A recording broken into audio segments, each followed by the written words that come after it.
Prepare yourself for a deep journey into one of the most macabre and disturbing cases in the history of New Orleans, Louisiana. Before we begin, I ask that you write in the comments below where you are listening from and what time it is at this exact moment. In the autumn of 1959, a postal worker named Harold Denning discovered something unexpected while delivering packages to a 3-story townhouse on Dauphine Street in the French Quarter of New Orleans. The building, constructed in 1872, had weathered hurricanes and floods, its wrought iron balconies showing rust that spoke of decades without proper care. Harold had been making deliveries to that address for nearly 6 years, always leaving parcels at the front door, never seeing anyone enter or exit. The windows remained shuttered year-round, their green paint peeling in long strips that curled like dried leaves.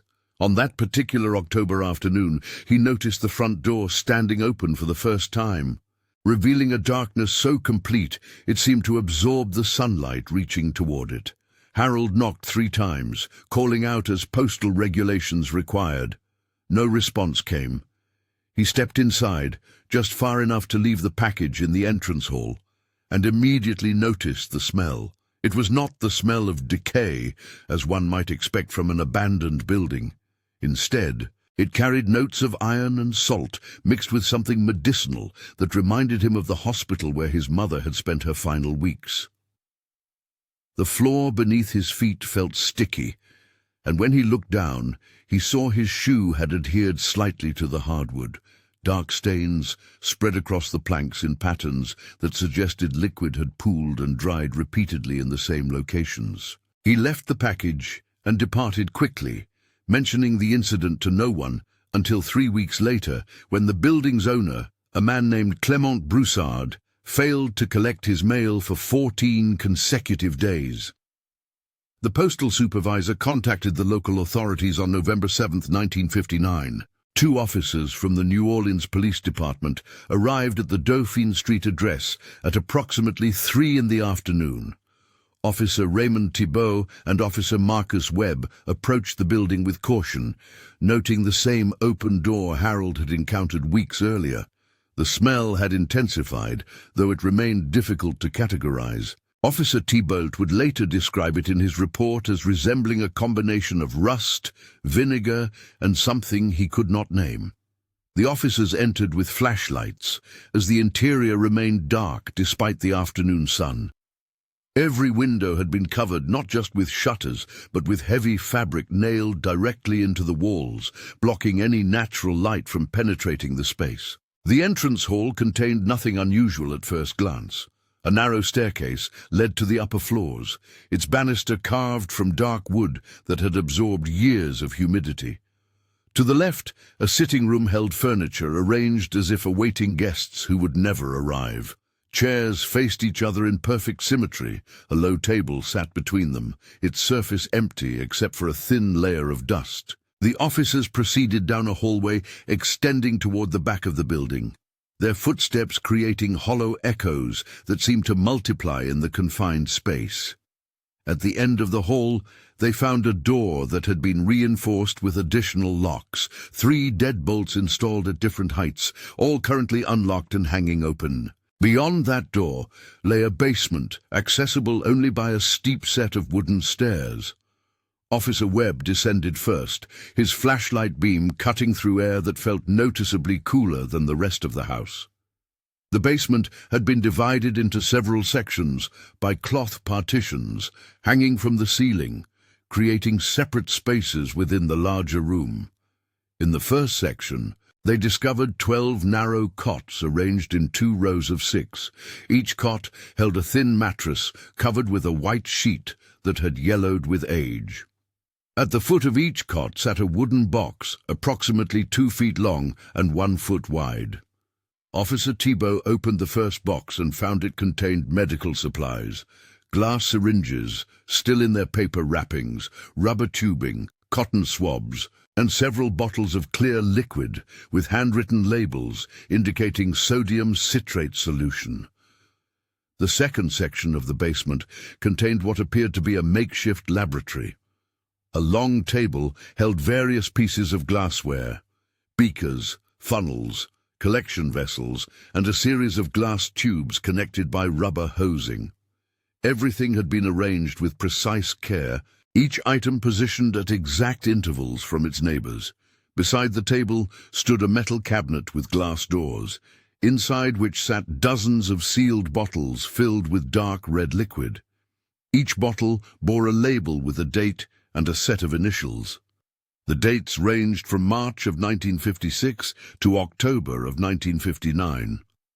The most recent bottle, dated October 12th, carried the initials C.B., leading investigators to later conclude it belonged to Clement Broussard himself. In the third and final section, separated from the others by a heavier curtain made of velvet, the officers found what would become the focal point of the investigation. 7 chairs had been arranged in a circle, their seats facing inward. Each chair showed signs of extended use: worn fabric, compressed cushions, arms darkened by years of contact with human hands.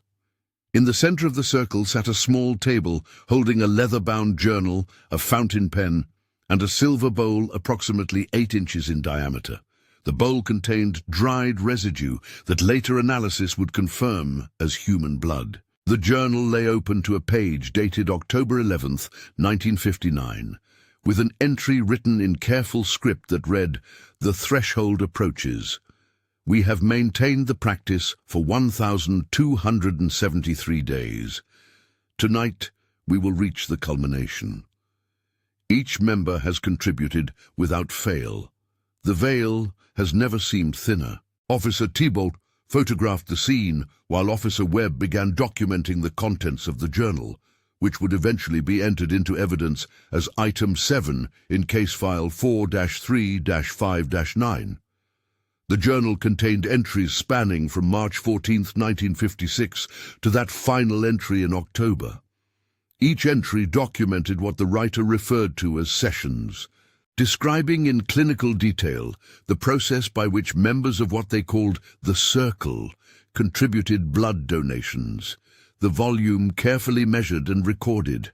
The entries noted weather conditions, moon phases, and the physical and mental states of participants before and after each session. Several entries made reference to visions, though the descriptions remained frustratingly vague. Shapes at the periphery of consciousness, voices speaking in languages none of them understood, sensations of movement through spaces that defied normal geometry. The investigation expanded rapidly after that initial discovery. Detective Arthur Gautreau assumed lead responsibility for the case on November 8th. His first action was to attempt locating Clement Broussard, whose name appeared on the property deed and whose initials matched those on the most recent blood sample. A search of city records revealed that Broussard, age 47, worked as an accountant for a shipping company operating out of the port of New Orleans. His employer reported that Broussard had not appeared for work since October 12th, the same date as the final journal entry. His desk had been left in perfect order, all accounts balanced, no indication of plans to leave or any personal crisis that might explain his absence.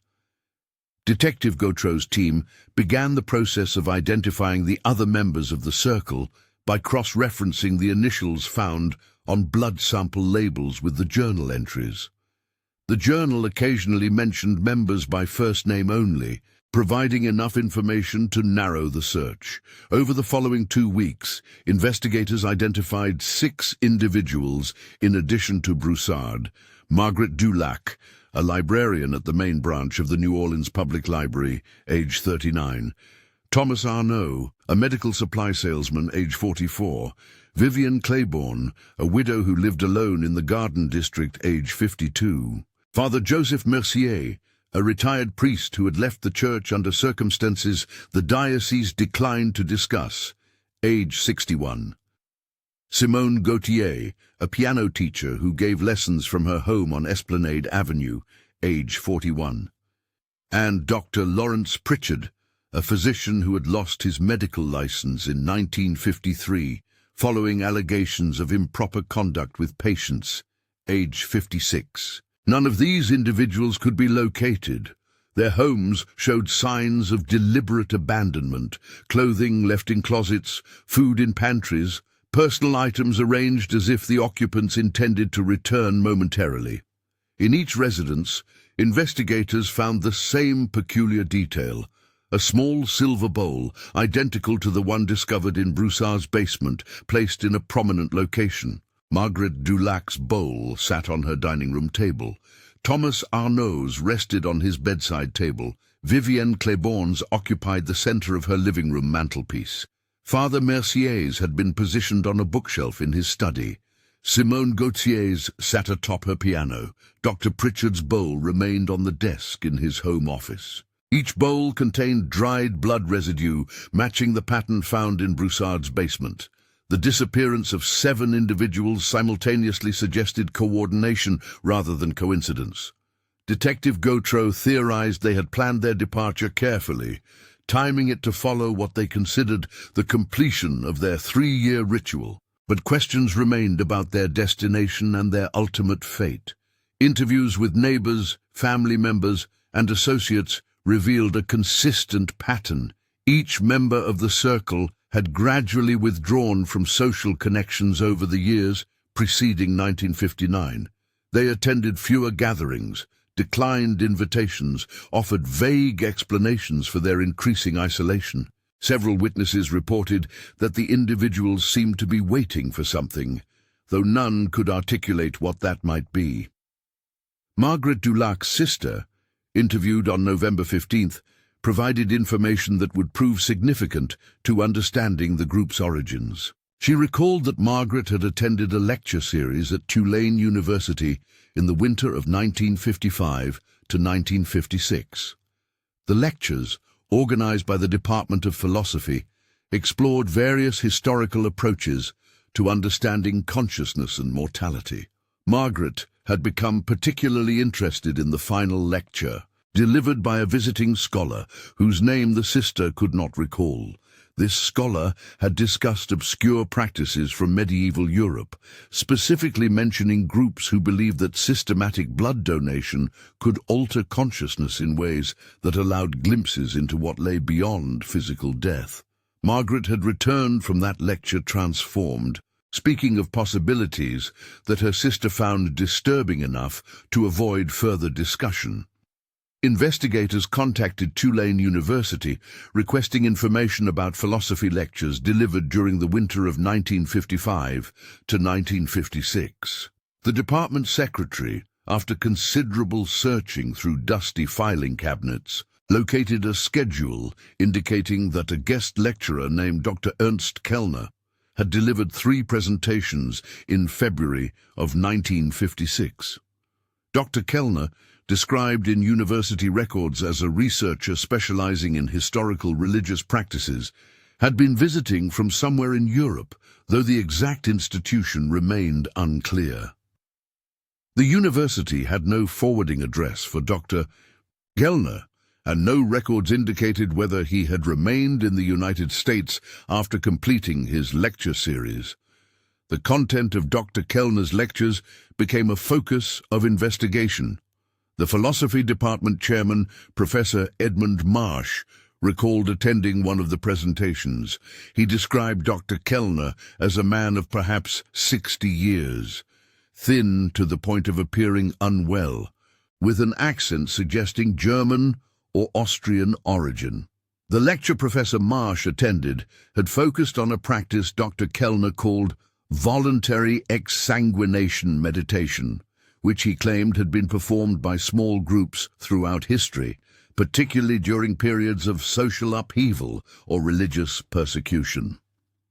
According to Dr. Kellner's presentation, these groups believed that reducing blood volume through careful measured donation created a physiological state conducive to perceiving realities normally hidden from human consciousness. The practice required strict protocols. Donations had to occur at regular intervals, the blood had to be preserved properly, and all participants had to maintain absolute commitment to the process over an extended period, typically 3 years or 1,000 days.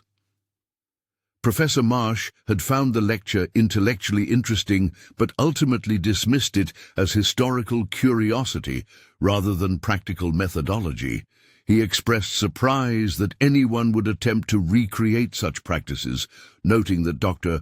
Kellner had emphasized the physical dangers involved, including the risk of permanent damage to health or death if protocols were not followed exactly.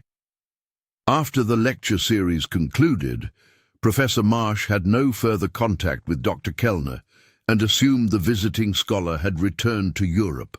The university's payment records showed that Dr. Kellner had received his honorarium by check, which had been cashed at a bank in the French Quarter in early March of 1956, shortly before the first entry in Clement Broussard's journal.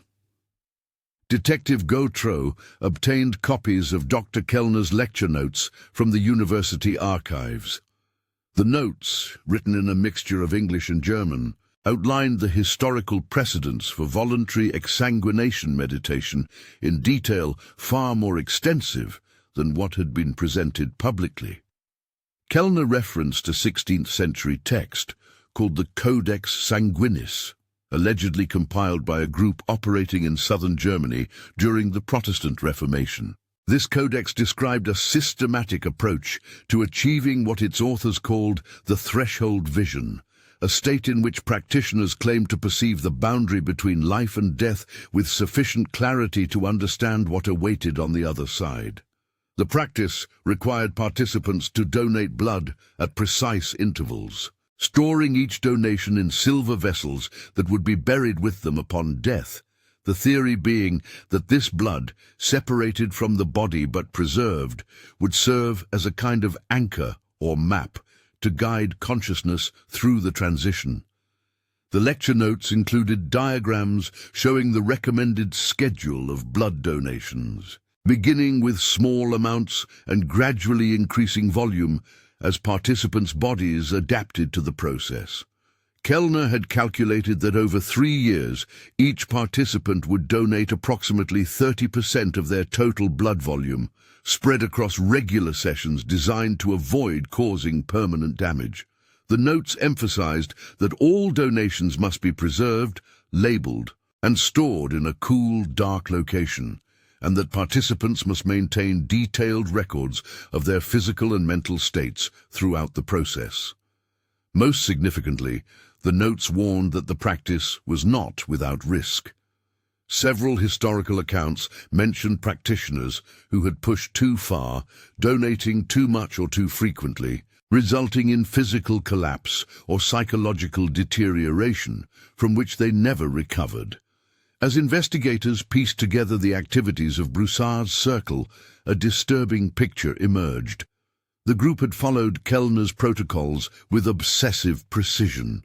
Journal entries documented every session, noting the exact volume of blood donated by each member, the time of day, the atmospheric pressure, the temperature in the basement, and each participant's physical vital signs measured before and after donation. In the early months, entries remained clinical and factual. By the end of the first year, entries began including descriptions of unusual sensations, dizziness that felt different from ordinary lightheadedness, auditory experiences that seemed to originate from inside participants' heads rather than external sources, and visual phenomena occurring at the edges of their field of vision, particularly in dim lighting. By the second year, entries took on a tone of increasing certainty that the practice was producing intended effects. Multiple entries described shared experiences, moments when several members simultaneously perceived the same phenomena, a sensation of the room expanding beyond its physical dimensions, temperature drops that their thermometer confirmed, but which felt localized to their immediate vicinity, and what they described as presences, entities, or consciousnesses that seemed to occupy the space with them, though remaining invisible and silent. The journal's author, presumably Broussard, noted that these experiences intensified following sessions where members had donated slightly more blood than usual, suggesting a correlation between the degree of physical depletion and the intensity of perceptual alterations. The third year brought entries reflecting both anticipation and apprehension. The tone shifted from clinical documentation to something approaching religious fervor. Broussard wrote about the approaching culmination as if it were a destination they had been traveling toward all along, a moment when the threshold they had been perceiving with increasing clarity would finally become crossable. Several entries expressed concern about whether they would have the courage to complete the final step, though Broussard never explicitly stated what that step would entail. The final entries, written in the weeks before their disappearance, conveyed absolute conviction that they were ready, that 3 years of preparation had brought them to a point where the boundary between life and death had become permeable enough for conscious navigation. Detective Gautreau's investigation reached a critical juncture when his team discovered additional evidence at Clement Broussard's property that had been missed during the initial search. Behind the townhouse, accessible through a rear courtyard overgrown with vegetation, stood a small structure that had once served as servants' quarters but had long since fallen into disuse. The building's door had been secured with a padlock that showed signs of recent use, the lock mechanism free of rust despite decades of exposure to New Orleans humidity. Inside, investigators found what appeared to be a burial vault that had been modified for purposes other than its original intention. The structure's interior measured approximately 15 feet by 20 feet, with a ceiling height of just under 7 feet. The walls, built from brick and mortar, showed signs of recent reinforcement, with additional layers of sealant applied to prevent moisture intrusion. Along 3 walls, 7 narrow recesses had been carved into the brick, each approximately 6 feet long and 2 feet wide, resembling burial niches found in above-ground cemeteries common throughout New Orleans. Each niche had been fitted with a wooden door that could be closed and sealed from the outside. Inside each niche, investigators found a collection of items: a thin mattress, a blanket, several gallon jugs of water, and most significantly, multiple bottles containing blood labeled with initials matching the 7 members of the circle. The arrangement suggested the members had prepared this space as a location for an extended period of isolation, but the timeline remained unclear. Forensic analysis of dust patterns and air quality indicated the structure had been sealed recently, perhaps within the past 2 weeks, consistent with the timeline of the group's disappearance. But the presence of supplies suggested they had intended to remain inside for some duration before achieving whatever they considered their final objective. The wooden doors could be opened from inside, meaning the members were not truly trapped. Yet the configuration implied they had sought to create conditions of profound darkness and silence, an environment stripped of external stimulation. The discovery of this burial vault raised questions that investigators struggled to answer. If the members had entered these niches voluntarily, sealing themselves inside with their preserved blood donations, what were they hoping to achieve? The journal entries provided partial explanation. They believed the combination of extended blood donation over 3 years, followed by a period of sensory deprivation in darkness and silence, would allow their consciousness to perceive and potentially cross the threshold between life and death. But whether they intended this as a temporary experience from which they would eventually emerge, or whether they sought permanent transition, remained ambiguous. Several journal entries suggested they viewed the practice as a way to see what awaited beyond death while still retaining the option to return, a reconnaissance mission into territory normally accessible only through dying. Detective Gautreau ordered the niches opened carefully, documenting each step with photographs and detailed notes. The first niche corresponding to the position where Clement Broussard's initials appeared on bottles stored inside, was opened on November 22, 1959. The interior revealed the mattress and blanket arranged as if someone had lain down. The water jugs showed evidence of use, approximately half their contents consumed, and the blood bottles remained sealed but had been arranged in a specific pattern around the edges of the niche, creating a kind of border. No body was present. The space was empty except for the supplies and one additional item, a small notebook different from the main journal, containing what appeared to be a final entry written by Broussard himself. This notebook, later entered as Evidence Item 23, contained 7 pages of text dated from October 13th through October 27th, 1959. The entries describe Broussard's experience during what he called the isolation phase. He wrote about the profound silence of the sealed niche, how after several hours the absence of sound became a presence in itself, a pressure against his eardrums that seemed to pulse in rhythm with his heartbeat. He described visions that began appearing after approximately 48 hours of darkness, geometric patterns that moved across his field of vision despite closed eyes, colors he had no names for, and eventually, shapes that seemed to possess depth and dimension despite the absolute darkness surrounding him. On the 5th day of isolation, Broussard's entries took on a tone of excitement mixed with fear. He wrote about perceiving a boundary, describing it as something he could feel rather than see, a membrane or curtain that existed just beyond his immediate sensory range, but which he could approach through what he called focused intention. He noted that his body felt increasingly insubstantial, as if the combination of sustained blood donation and sensory deprivation had loosened the connection between his consciousness and his physical form. By the 7th day, his writing became less coherent, sentences fragmenting into phrases that suggested he was recording thoughts as they occurred, rather than composing organized entries. The final legible sentence read, "I can see through now. The others are already there. I am following."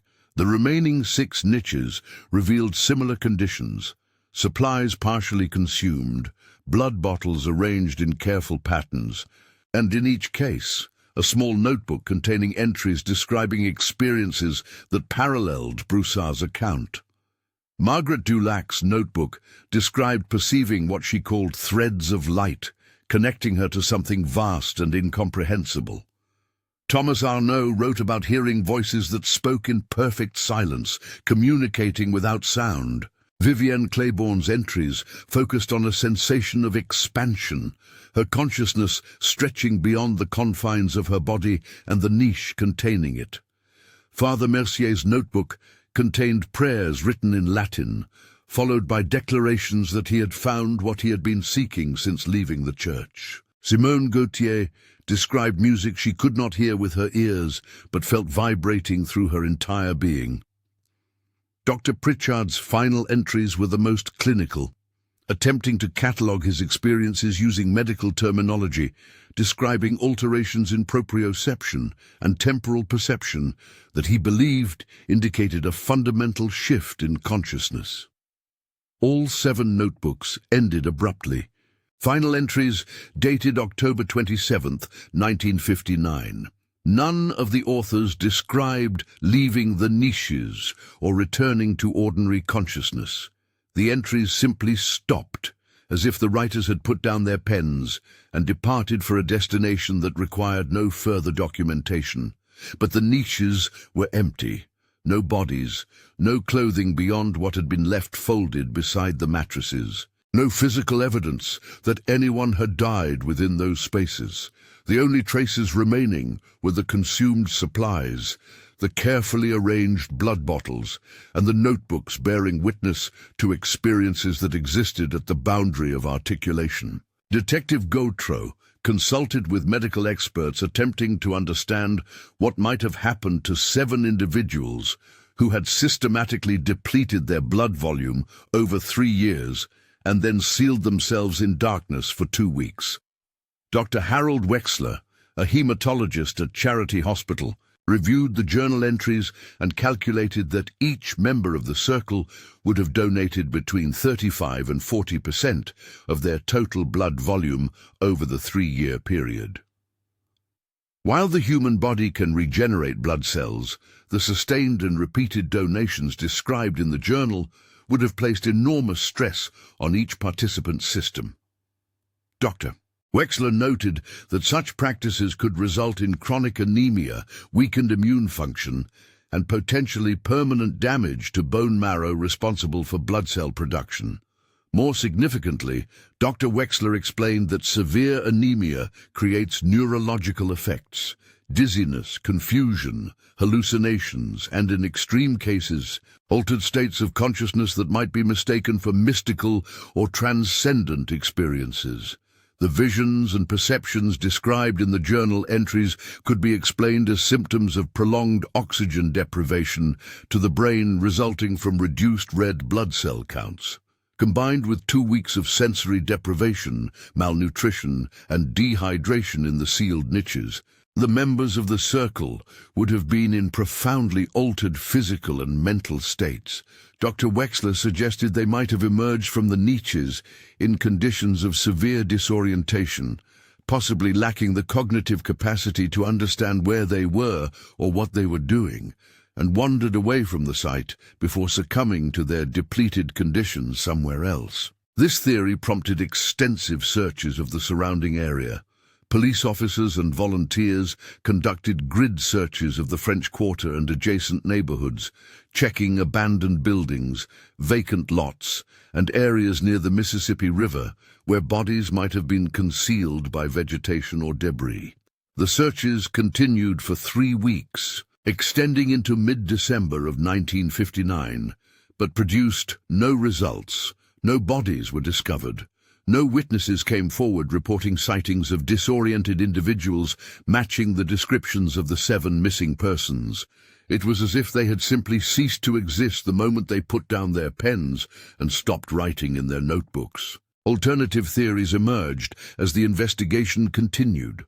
Some investigators suggested the group had staged an elaborate disappearance, fabricating the blood donations and niche isolation to create the appearance of something mystical, when in fact they had simply chosen to abandon their lives and start over elsewhere. This theory required accepting that 7 individuals had coordinated an extremely complex deception, including obtaining large quantities of blood from unknown sources to fill the bottles found throughout Broussard's property.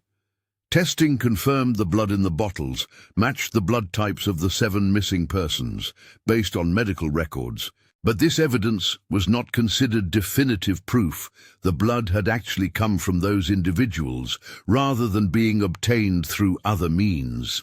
Another theory proposed that the group had been victims of foul play, possibly at the hands of Dr. Ernst Kellner himself, who might have used his lectures to identify vulnerable individuals susceptible to dangerous manipulation.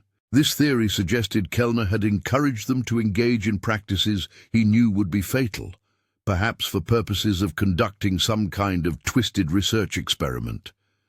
But no evidence linked Kellner to any crime, and investigators could find no trace of him after March of 1956.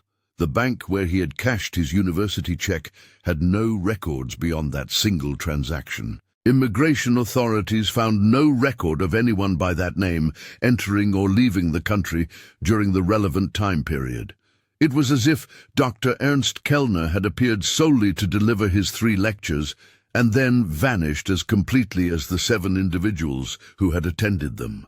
The case attracted limited media attention at the time, appearing in local newspapers as a curious mystery, but never achieving the notoriety of other disappearances.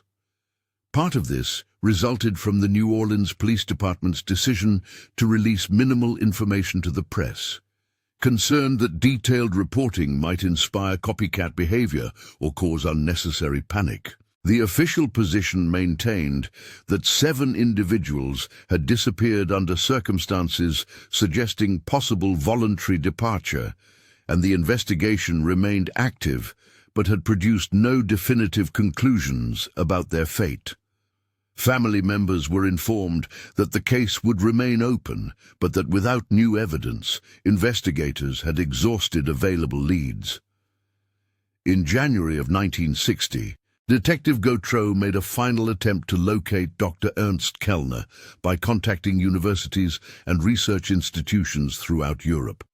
He sent inquiries to departments of philosophy, religious studies, and history at institutions in Germany, Austria, France, and several other countries, requesting information about any scholar matching Kellner's description who specialized in historical religious practices. Most institutions never responded. Those that did reported having no record of anyone by that name on their faculty or staff, currently or in the past. One response from a small university in Bavaria mentioned that a researcher named Ernst Kellner had been affiliated with their institution in the 1920s, but had left under controversial circumstances related to experiments that violated ethical standards. That researcher would have been in his 90s by 1956, making it unlikely he was the same individual who had lectured at Tulane. The only additional evidence emerged in March of 1960, 4 months after the disappearances, when a groundskeeper at St. Louis Cemetery No. 1 reported finding something unusual in one of the older sections of the cemetery. Between 2 above-ground tombs dating from the 1800s, partially concealed by overgrown vegetation, he discovered 7 silver bowls arranged in a circle. Each bowl contained what appeared to be ash, as if something had been burned inside them. Laboratory analysis confirmed the ash contained organic material consistent with paper, though the burning had been so complete that no readable text remained. The bowls matched the description of those found in the homes of the Circle members and in Broussard's basement. How they came to be in the cemetery, who placed them there, and what had been burned inside them remained unknown. Detective Gautreau retired from the New Orleans Police Department in 1963 without having solved the case. In his final report, he wrote that despite extensive investigation, the fate of the 7 individuals remained unknown.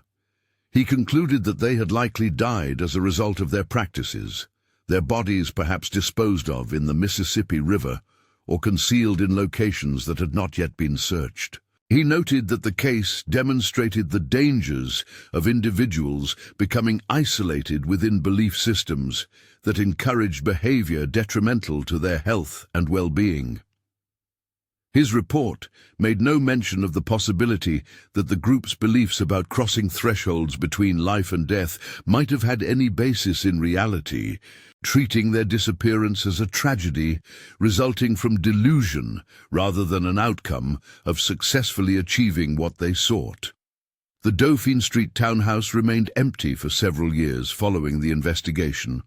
Clement Broussard's estate entered probate, but with no heirs coming forward to claim the property, it eventually reverted to the city of New Orleans. In 1965, the building was sold at auction to a couple who planned to renovate it for use as a guest house. During renovation, workers discovered one final piece of evidence that had been missed by investigators. Behind a false panel in the basement, they found a wooden box containing the original Codex Sanguinis that Dr. Kellner had referenced in his lectures. The book, bound in dark leather with pages yellowed by age, contained text written in medieval German, along with detailed illustrations showing the practices described in Broussard's journal. The new owners, disturbed by this discovery and the building's history, contacted authorities. The book was examined by scholars at Tulane University who confirmed it appeared to be genuinely old, dating from approximately the 16th century, based on the paper composition and ink analysis. However, they could not verify whether it was the specific codex Dr. Kellner had described or a later copy. The text outlined practices similar to those documented in Broussard's journal, including specific protocols for blood donation, preservation, and the final phase of isolation in darkness. One section, translated by a professor of medieval German, described what practitioners called the translation, a moment when consciousness, having been systematically separated from dependence on physical form through blood reduction and sensory deprivation, would find itself able to perceive and navigate realms normally accessible only after death. The Codex made no claims about practitioners being able to return from this translation. The text suggested that those who successfully completed the practice would indeed cross the threshold permanently, their physical bodies left behind as empty vessels, while their consciousness continued in whatever lay beyond. The book included accounts from witnesses who had discovered empty niches where practitioners had sealed themselves, finding only the supplies and notebooks left behind, the practitioners themselves having vanished completely. These historical accounts, written 400 years before Broussard's circle undertook their own version of the practice, described circumstances identical to what investigators had found in New Orleans in 1959. The implications of this final discovery remained ambiguous. Either the members of the circle had been influenced by historical accounts of earlier practitioners who had also disappeared without trace, creating an elaborate death ritual that gave meaning to what was actually suicide, or the practice described in the Codex represented something genuine, a methodology that had been discovered and rediscovered across centuries by individuals seeking to understand what lay beyond the boundary of death. The empty niches, the carefully preserved blood, the notebooks documenting experiences at the edge of articulation, all suggested that 7 individuals had believed so completely in their ability to cross that threshold that they had been willing to risk everything to attempt it. The Codex Sanguinis was eventually archived in Tulane University's Special Collections Library, where it remains to this day, available for examination by researchers with proper credentials. The translated sections have been published in obscure academic journals focused on medieval religious practices, but the material has attracted little attention beyond specialist circles. Most scholars who have examined the text treat it as a historical curiosity, evidence of how pre-modern people attempted to make sense of mortality through practices that seem bizarre or disturbing to contemporary sensibilities. Few have seriously considered the possibility that the practices described might actually produce the effects claimed, preferring to interpret the disappearances as deaths by misadventure rather than successful translations into other states of existence. The building on Dauphine Street operates now as a bed and breakfast, the basement having been converted into additional guest rooms. The current owners make no mention of the building's history to their guests, having found that such information tends to discourage bookings.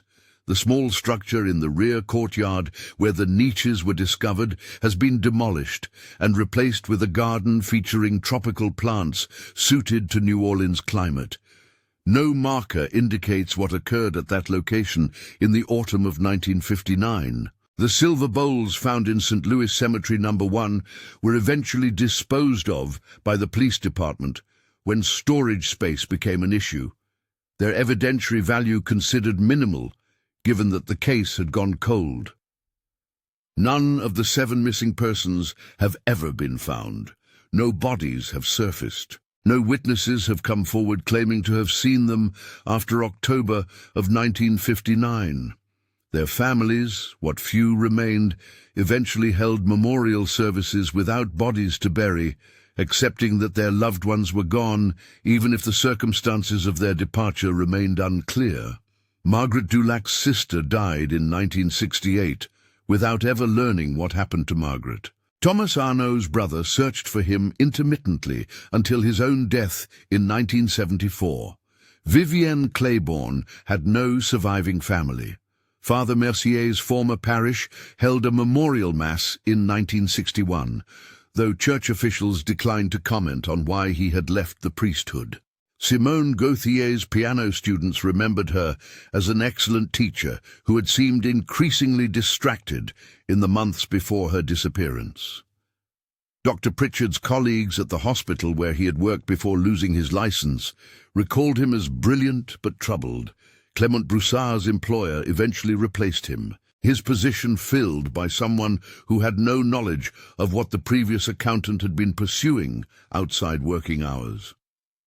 The case file remains in the archives of the New Orleans Police Department, stored in a basement room containing thousands of unsolved cases dating back over a century. Occasionally, someone requests access to review the materials, usually a researcher writing about unusual disappearances or someone with a personal interest in the case. The file contains photographs of the Dauphine Street townhouse, the basement laboratory, the burial vault and niches, copies of the journal entries, the notebooks found in each niche, medical reports analyzing the blood samples, and Detective Gautreau's extensive notes documenting every lead pursued and every theory considered. What the file cannot contain is any explanation for where 7 people went after they put down their pens on October 27, 1959. Some investigators who have reviewed the case in subsequent decades have suggested that the most likely explanation remains the simplest, that the 7 individuals died as a result of their practices and their bodies were disposed of in ways that prevented discovery. The Mississippi River, with its strong currents and murky waters, could have carried bodies far downstream or buried them in mud that would conceal them indefinitely. Alternatively, the bodies might have been concealed in one of the many abandoned buildings throughout New Orleans, particularly in areas that were already deteriorating in 1959 and have since been demolished or renovated, any remains destroyed in the process. This explanation requires accepting that the notebooks describing their final experiences were written by individuals in states of severe physical and mental compromise, their perceptions distorted by malnutrition, dehydration, and oxygen deprivation to the brain.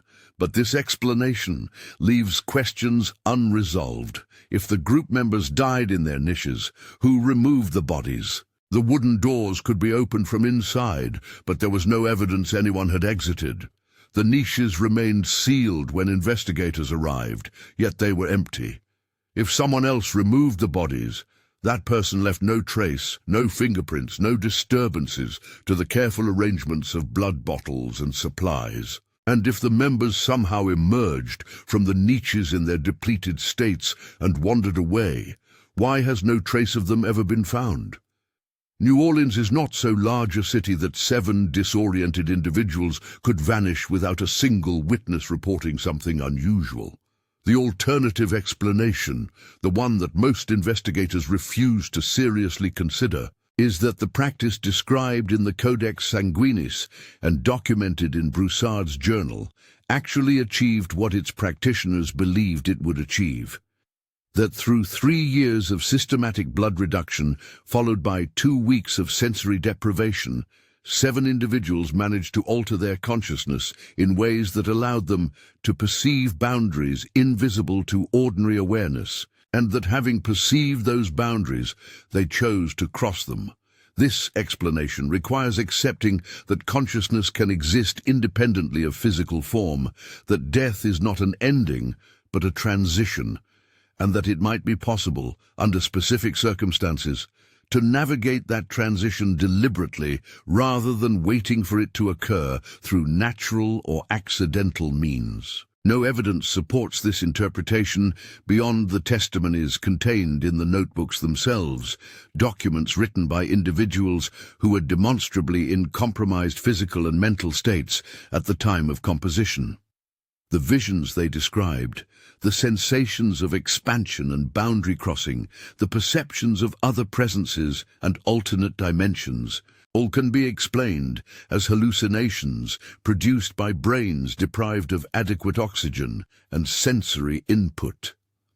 The fact that their experiences shared common elements proves nothing, as all 7 had been studying the same historical texts and would naturally interpret their experiences through the conceptual framework those texts provided. Their beliefs shaped their perceptions, creating consistency where there was only chaos. Yet the notebooks themselves present a puzzle for purely materialist explanations. The final entries, written in the days immediately before the disappearances, show no evidence of deteriorating mental function. The handwriting remains clear and controlled. The sentences follow logical structure. The observations demonstrate capacity for self-reflection and analysis. If the writers were experiencing severe hallucinations resulting from physical depletion, one would expect to see signs of that depletion in the writing itself: shaking hands, producing irregular letters, confused syntax, repetitive phrases, paranoid ideation. Instead, the final entries convey a sense of calm certainty, as if the writers had achieved something they had been working toward and were simply documenting that achievement before proceeding to the next phase. Dr. Marian Cheswick, a psychiatrist who reviewed the case materials in 1967 as part of a study on group delusion, noted this peculiarity in her analysis. She observed that the notebook showed a progression from uncertainty to confidence that seemed inverse to what one would expect from individuals engaging in self-destructive behavior.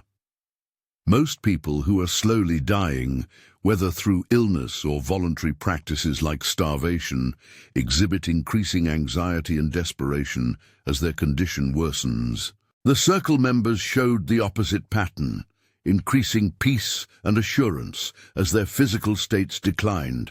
Dr. Cheswick suggested this might indicate a shared psychotic episode, a folie à plusieurs, in which all 7 members reinforced each other's delusions, to the point where they became completely disconnected from reality and genuinely believed they were achieving transcendence when in fact they were simply dying. This diagnosis satisfied some investigators but left others unconvinced. Shared psychotic episodes typically require one dominant personality who shapes the beliefs of more suggestible individuals. The circle appeared to function without such hierarchy.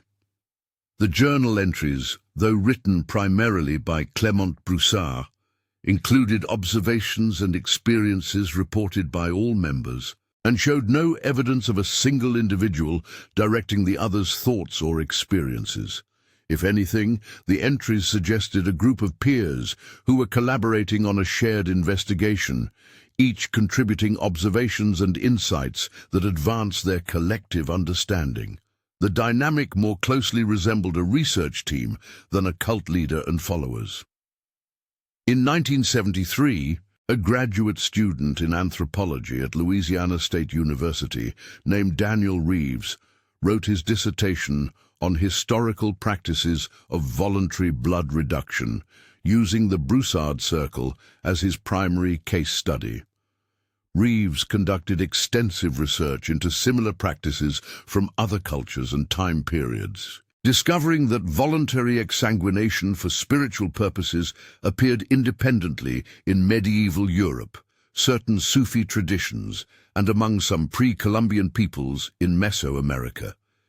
In each case, practitioners believed that reducing the body's blood volume while maintaining consciousness created states of awareness that allowed perception of realities normally hidden from human experience. Many of these traditions described similar endpoints, practitioners who, after extended periods of practice, simply disappeared, leaving behind only their possessions and sometimes written accounts of their final experiences.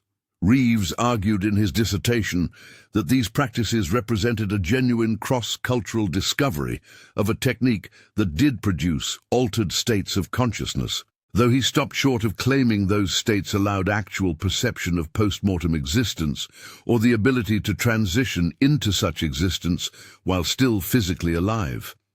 His dissertation committee found his research thorough, but his conclusions too speculative, and recommended revision before acceptance. Reeves never completed those revisions. In November of 1973, he traveled to New Orleans to conduct additional research at the sites connected to the Broussard Circle. He visited the Dauphin Street building, now operating as a bed and breakfast, and spent an afternoon photographing the location where the burial vault had stood. He was reported missing by his roommate on November 18, 1973, when he failed to return from his research trip as scheduled. Police investigation into Reeves's disappearance revealed that he had checked out of his hotel on November 16th, but had not boarded his scheduled bus back to Baton Rouge. His belongings were found in his hotel room, including his research notes and camera, but Reeves himself was never located. His car, parked near the hotel, remained undisturbed. His bank account showed no activity after November 15th. Friends and family could provide no explanation for where he might have gone, or why he would vanish without contacting anyone. The circumstances bore disturbing similarities to the disappearance of the Seven Circle members 14 years earlier, though investigators found no evidence that Reeves had engaged in any practices similar to those documented in Broussard's journal. The connection was noted but not pursued extensively. Reeves was classified as a missing person, his case added to the thousands of such files maintained by law enforcement agencies across the country. His dissertation research, incomplete and unrevised, was archived by Louisiana State University, where it remains available to researchers willing to navigate the library's special collections procedures.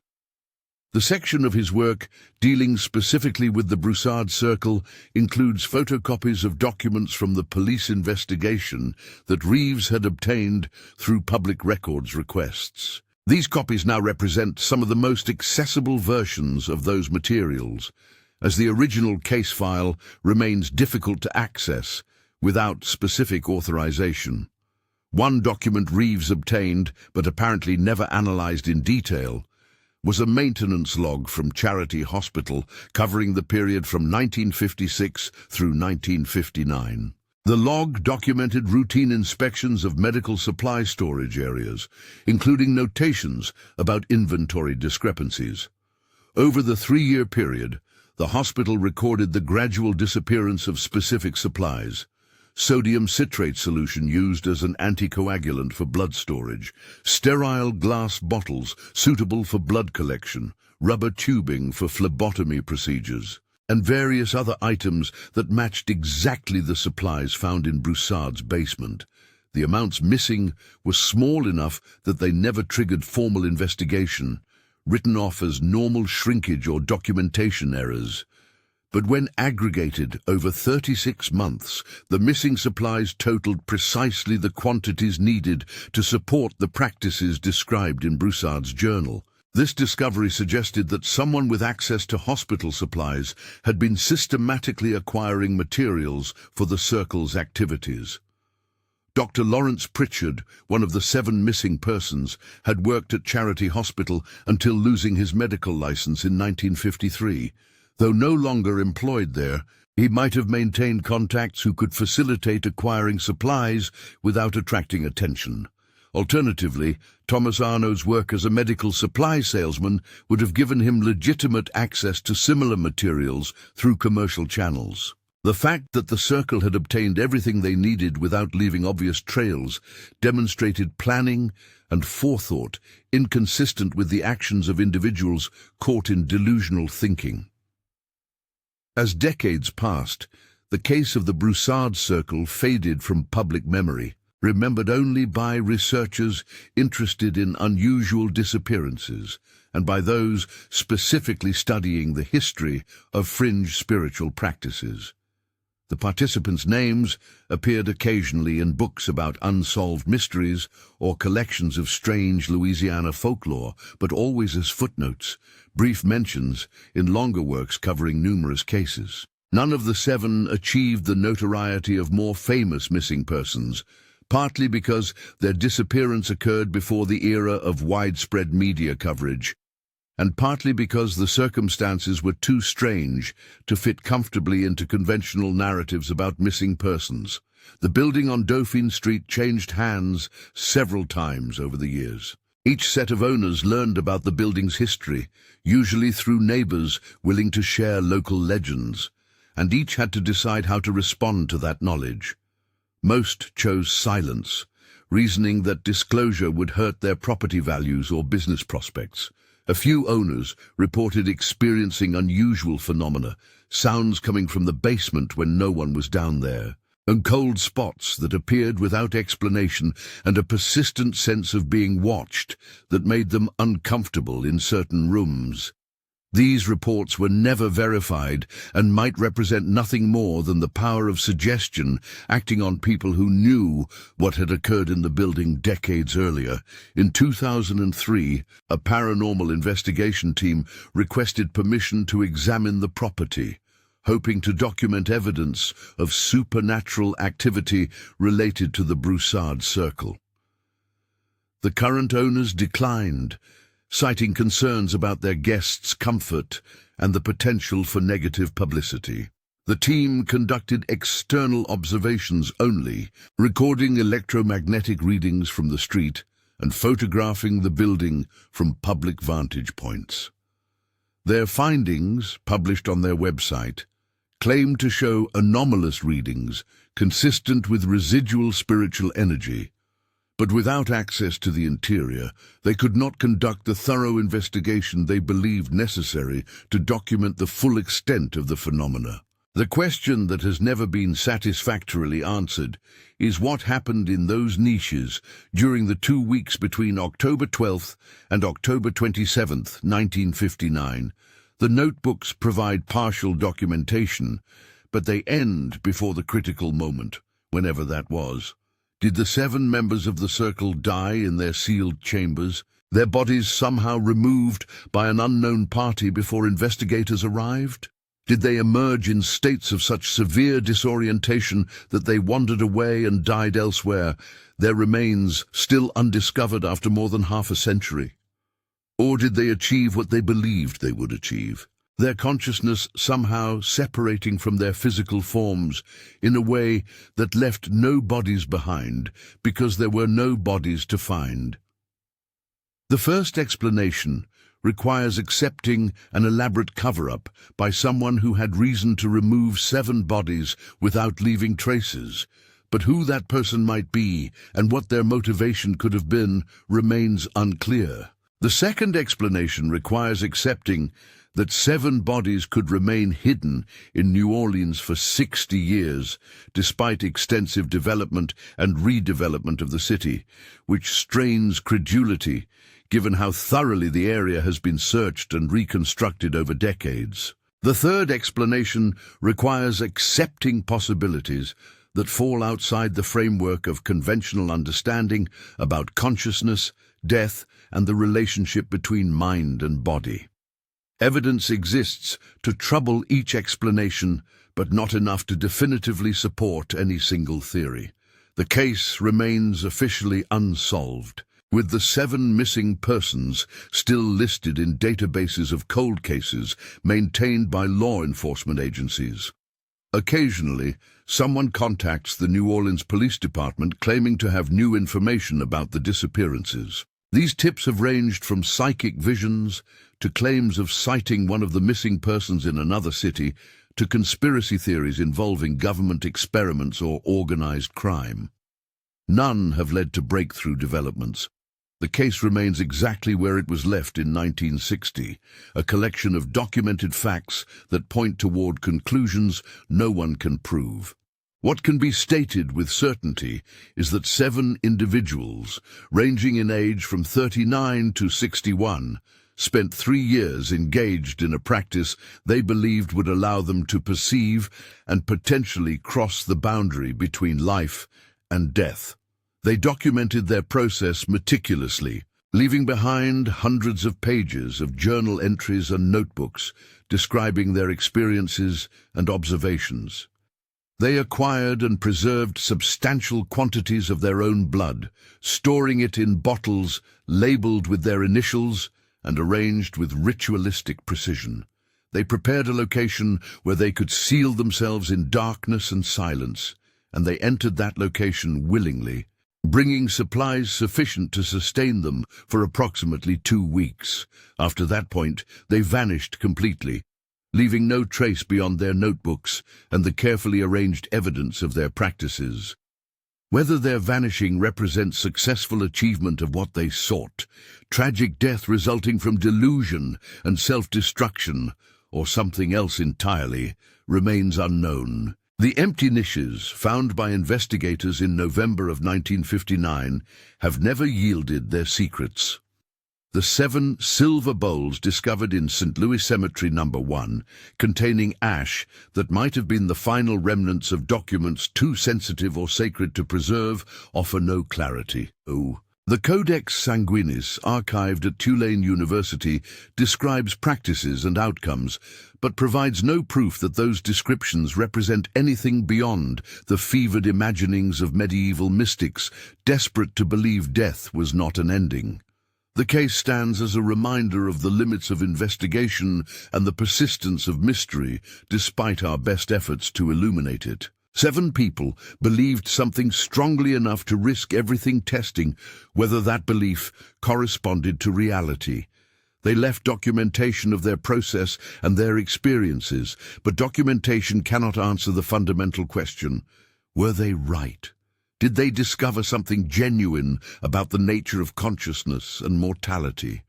Or did they simply disappear into darkness, victims of their own desperation to believe there was more to existence than what could be seen and measured? The search for the missing members of the Broussard Circle continues in theory, though no active investigation has occurred since the case was relegated to cold status decades ago. Families have died without answers.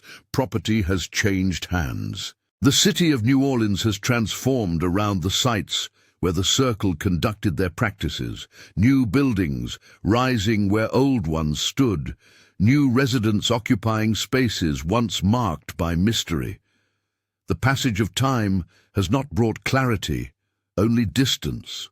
The events of 1959 recede further into history with each passing year, becoming less immediate, less urgent, less present in the concerns of the living. Yet the questions remain, in the archives and records, in the notebooks preserved as evidence, in the memories of investigators who worked the case before retiring or dying themselves. The mystery persists. 7 people undertook a practice they believed would transform their understanding of existence. They disappeared at the moment they believed the transformation would be complete, whether they found what they were looking for or found only the darkness that claims us all eventually. No one can say with certainty.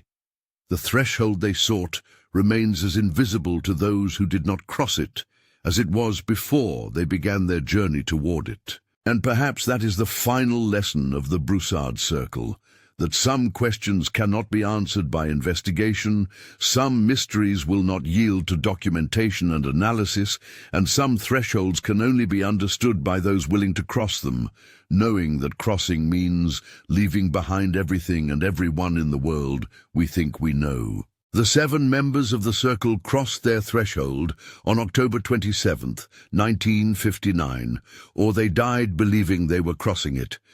Either way, they are gone, and the world they left behind has no way to follow where they went or verify what they found there.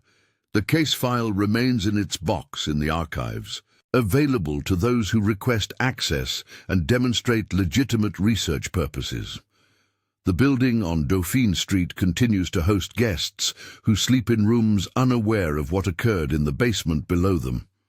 The Codex Sanguinis sits in its climate-controlled storage at Tulane University, its pages preserving instructions for practices most scholars consider historical curiosities at best, dangerous delusions at worst. The silver bowls were disposed of long ago, their ash scattered to winds and waters. The burial vault where the niches once stood has been replaced by a garden where tropical plants bloom and fade with the seasons, roots reaching into soil that holds no answers to the questions investigators asked more than 60 years ago. Time passes. Cases go cold. Mysteries become legends. Legends become stories. Stories become footnotes in larger narratives about human strangeness and the things people believe. The Broussard Circle has entered that realm, a story told occasionally on dark websites and in books about the unexplained, details growing less precise with each retelling until eventually it might be forgotten altogether, joining the countless other mysteries that time and indifference allow to slip away. But while the records remain, while the documents can still be accessed and read, the questions persist. What happened to 7 people who believed they had found a way to see beyond death? Where did they go when they vanished from those sealed niches?